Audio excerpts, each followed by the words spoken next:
Hey everyone, in this video we will see how to fix Nintendo Switch docking station blinking green light, display and power fix guide.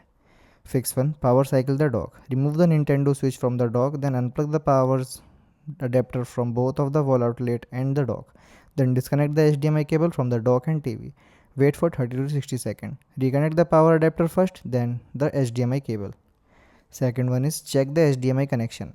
Make sure the HDMI cable is fully plugged into both the dock and the TV. Try a different HDMI port on your TV. If possible, test the another HDMI cable. Select the correct HDMI input on your TV. Then third one is restart the Nintendo Switch. Hold the power button for about 3 seconds, then select power option. Tap restart. After restarting, place the console back in the dock. Fourth one is check the AC adapter. Use the original Nintendo Switch AC adapter, then plug it directly into wall outlet instead of a power strip. Inspect the cable for damage or loose connection. Thanks for watching.